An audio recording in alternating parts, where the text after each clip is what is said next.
Okay, so today we're talking about the conservative to LGBTQ pipeline.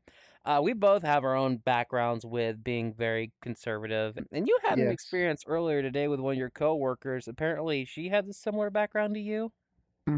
I met this really sweet trans girl who works with me, and she was telling me basically that she had the same background coming up, growing up conservative, and then leading down the LGBT pipeline. And it seems to be more common than people think it is, you know?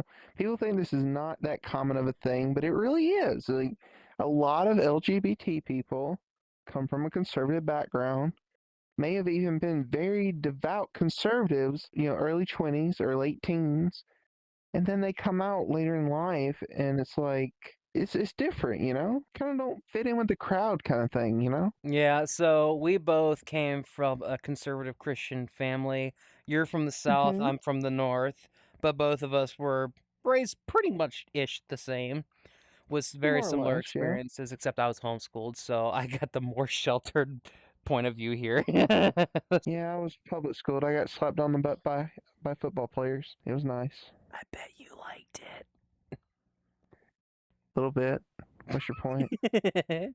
So, me, I was homeschooled, and I was homeschooled until my junior, senior year of high school, and I really wasn't exposed to anything LGBTQ. I mean, I knew of, like, a family member who was, like, gay, but I didn't really put much thought into it. Like, I was sheltered from, like, a lot of things, and, like, basically, I was taught, what God says goes, take the Bible for at face value and don't look too far into it, you know? So, I was basically me and them were talking about it earlier, I was basically Okay. raised not to question things and not to think outside the bubble. That held me back until literally, like, 2 years ago?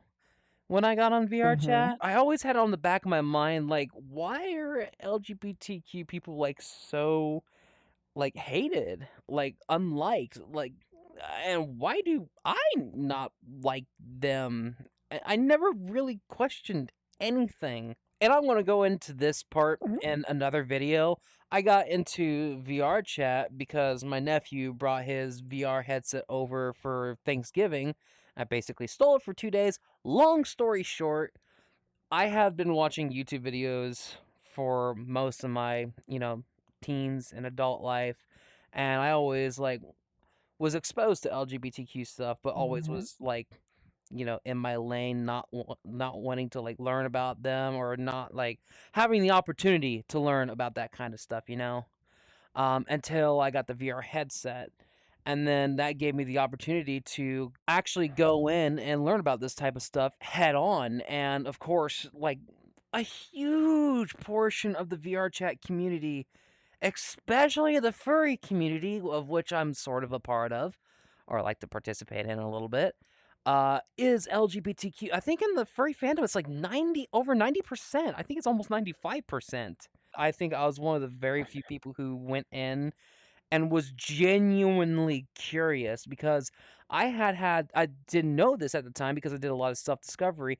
There was some stuff that happened as a kid that wasn't very straight. Mostly happened to do with my sister's closet. I'll go into that in another video too. I don't think people really like come to VR chat necessarily to find themselves, but when you get around diverse groups of people from different walks of lives, different backgrounds, different states, even different nationalities and different countries, you're going to get different perspectives on life. And the more different perspectives you get, like for me, our small city, the elementary school I went to was only one room per grade. And then I went to middle school, and that was the first time I ever met anybody who was LGBT. And there was one guy who was in my middle school who was gay. And I was like the first person I ever met who was anything LGBT. So, you don't really have that much around you to really experience. And if you aren't around anybody, you can't really learn about them. You can't learn about people that way. And on top of that, it might be unsafe to do so. Hmm. Which VR chat gives you the safety to do so. So, and both of us were also raised Christian. Hmm. We kind of learned this like within the last year. of how much, like, it kept us from really, like, doing soul searching and, like, really looking into why certain groups of people are, like, marginalized and stuff and, like, treated so poorly. And it has to do with, like, culture, I guess? Just Yep, taking the and Bible the at face longer value? the longer you're told somebody's the enemy or that certain things are the enemy, the longer you're told that, the less likely you are to go seek it out and less likely you are to go look for anybody who's different than you. With VR chat, for us, it was kind of like you can't really escape unique, different people. And I realized without society's restrictions and social norms, I wanted to meet all kinds of new, different, unique people. With this, I had the chance. I could go out here and meet strange and unusual human beings. As you point to me. Thanks. Yes. Well, I was just being honest. Anyway, and then you fall in love with somebody who's cute and adorable. Aw. And then also that cat girl in the corner too. Oh, also, She's being sus. poly relationships is a whole different thing we're gonna have to go over at some point. Oh, yeah. The dynamics. But it's one of those cases where, yeah, like they said, like, the longer that you're told something is bad, you just especially when you're a kid, and that's all you know, and that's all you're allowed to know without getting in trouble, you just kinda believe that, and you're raised to just not question it, or else in some cases. And that can make a lot of people really bitter towards that kinda thing. I still remember when I went to Anthrocon, this was the first time I actually got to go out as me, Jenny, and I went out, and even on my, like, con pass, I had the tag she, her on it because this is the first time I actually went out trans before I actually started medically transitioning. But even then, like, even after, like, I think about a half a year or maybe 3 months of, like, telling people on VR chat that I was trans and, like, being in relationships that were, like, gay, and even after all of that, I still had so much homophobia, like, just running rampant inside of me. Even if you are LGBTQ, you can still have that stuff just running rampant in your mind, and it drives you mad sometimes because it's just you're raised that way.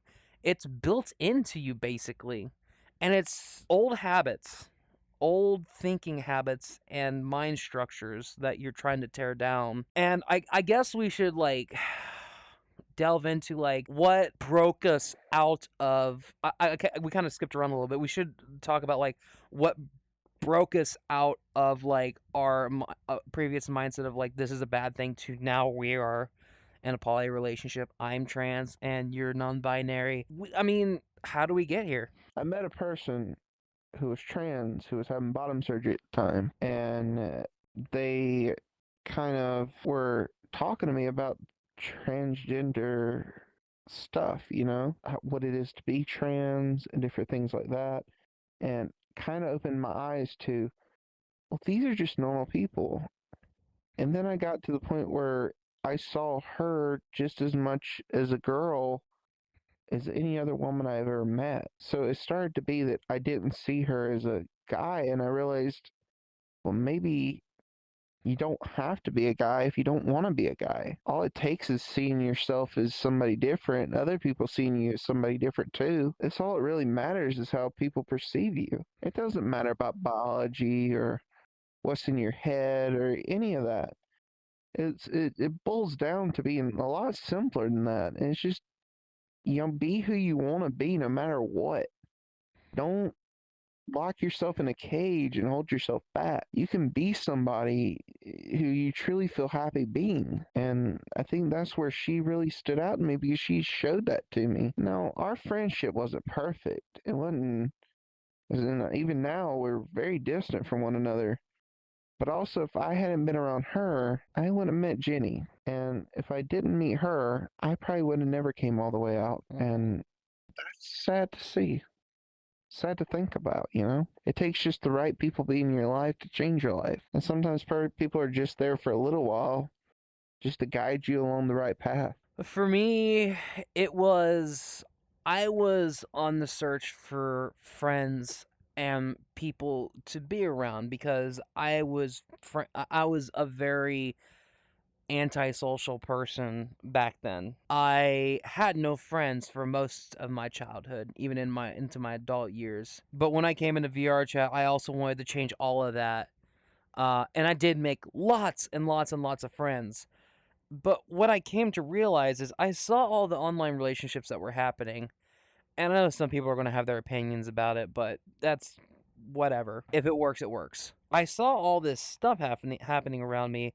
I saw gay relationships, I saw straight relationships, I even saw polycule relationships. And it got me thinking, like, I still had a lot of homophobia going on in my head, but for me, I loved people about for who they were. I didn't care what sex, gender, or whatever they were. If they were a good person, I was going to hang around with them if I got along with them. Eventually, that did blossom into a couple of relationships. The first one that I got into was with a guy that I'd been hanging around for a while. Me and him got really, really close. Eventually, I think he asked me out, and I almost reluctantly said yes because I was scared. I really liked this person, but I had never been I've never been in a relationship with a guy. I've always just, kept them at arm's length all the time because that's what was normal. That's what was taught to me. So this was going well outside my comfort zone.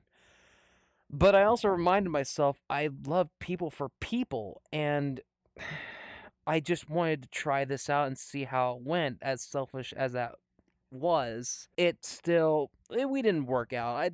I've had a couple of relationships here on VR chat, and they didn't work out for their own reasons, for normal relationship stuff, normal dating stuff. I just realized that, like, I was kind of juggling, like, okay, am I bi? Am I pan? For me, I guess it was like a mindset of anything that's worth doing is worth trying. And like I was asking all these questions, and I decided just to make the jump and try it.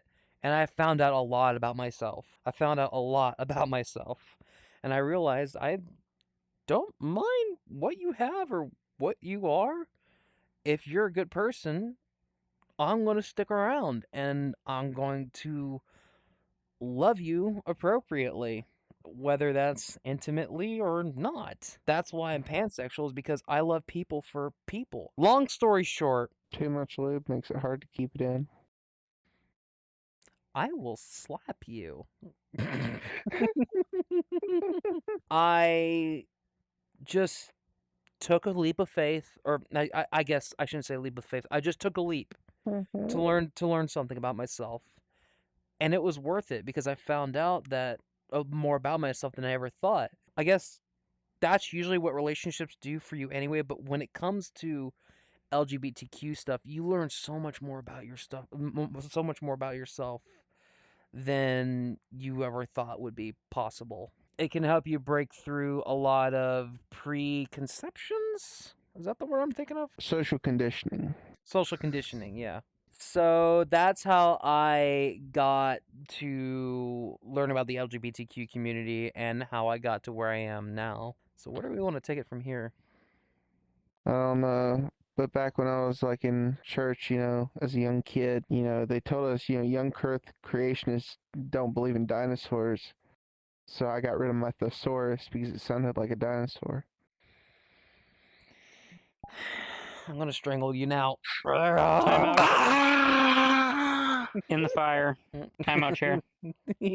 But we find that these kinds of stories literally from everywhere. Like there has been so many conservative people who have had similar Yep. experiences to what we have, and it's just we realize, like, you never know who's actually like in the LGBTQ community or not. Like it maybe somebody is so repressed. For me, it was just a bunch of repression because of fear of judgment from people, which was another thing I dealt with, was fear of judgment from other people.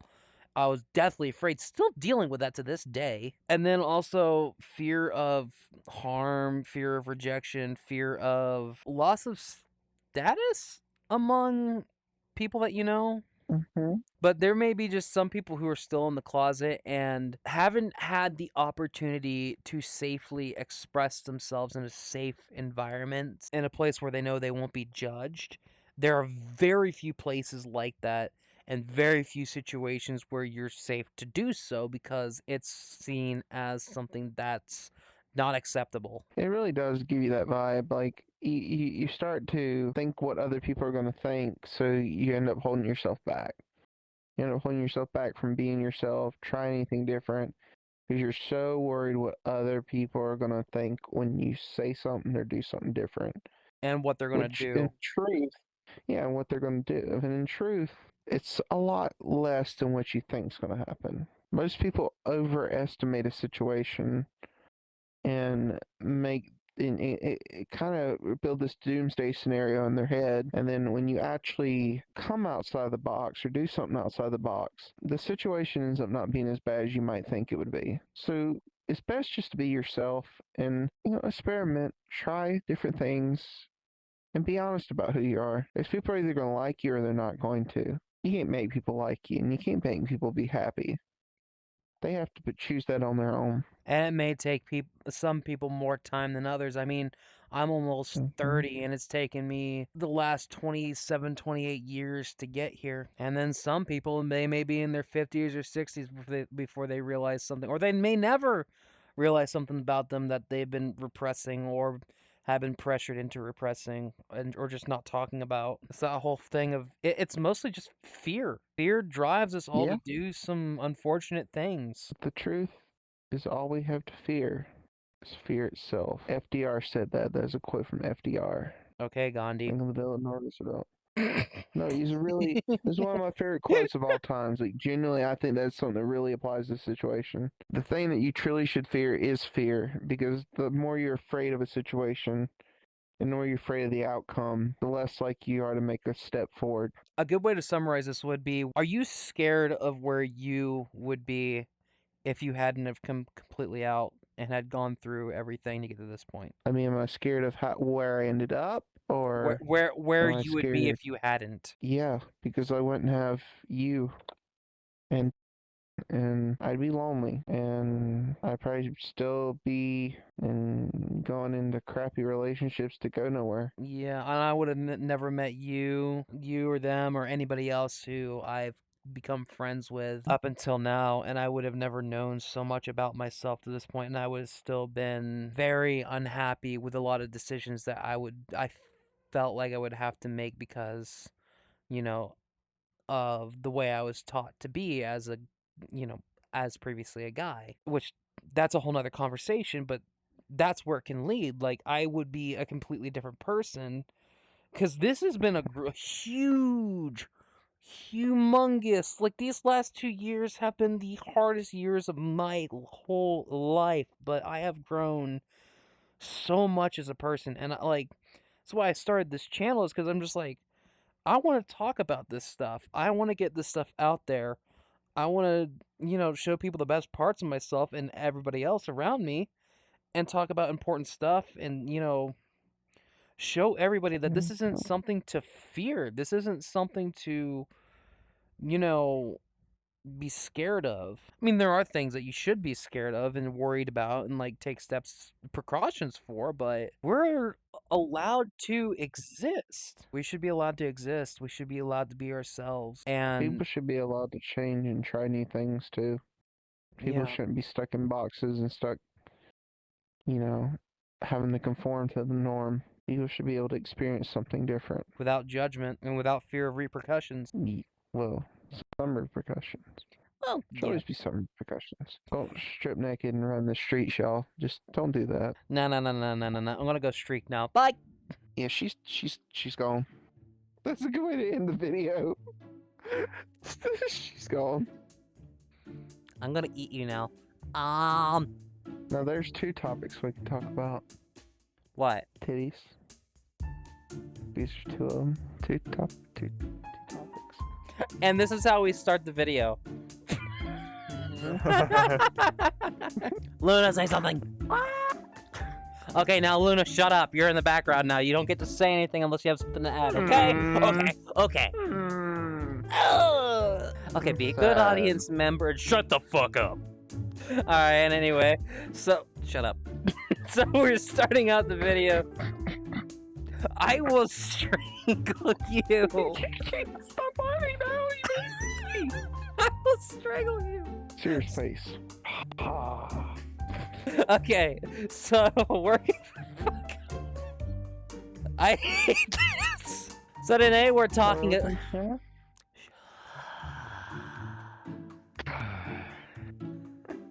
Okay. Get through this eventually. Do the thing. Uh, Do the thing. I was talking about How earlier. you're a coworker. Oh, yeah. I made friends with a coworker. She was trans. She was cool. Yeah. Anything to add to that? We're never gonna get through this video. I need a script, damn it.